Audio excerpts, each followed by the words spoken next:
في إطار تشديد المراقبة على أوضاع الأجانب المقيمين بالمغرب بصفة غير قانونية، أطلقت وزارة الداخلية خلال الأسابيع الأخيرة حملة واسعة استهدفت المهاجرين الذين لا يتوفرون على وثائق إقامة قانونية. وتأتي هذه الخطوة في سياق مواجهة عدد من الظواهر المرتبطة بالهجرة غير النظامية، مثل التسول وبعض الأنشطة غير المشروعة التي أثارت قلق الساكنة في عدد من المدن المغربية.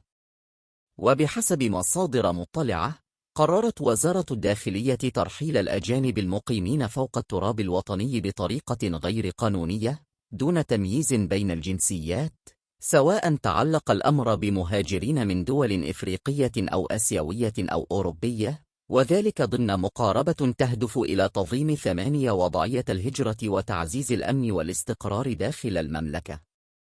وأضافت المصادر ذاتها أن عمليات الترحيل التي جرى تنفيذها إلى حدود الآن شملت أكثر من 1800 مهاجر غير نظامي تم نقلهم إلى بلدانهم الأصلية بعد استكمال الإجراءات القانونية والإدارية المعمول بها.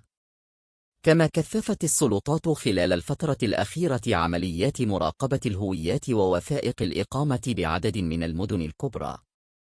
وأشارت المصادر إلى أن بعض المهاجرين غير النظاميين يرفضون الكشف عن جنسياتهم الحقيقية أو الإدلاء بأي معلومات مرتبطة ببلدانهم الأصلية في محاولة لتفادي الترحيل، وهو ما يخلق تحديات إضافية أمام السلطات المختصة أثناء مباشرة إجراءات الإبعاد.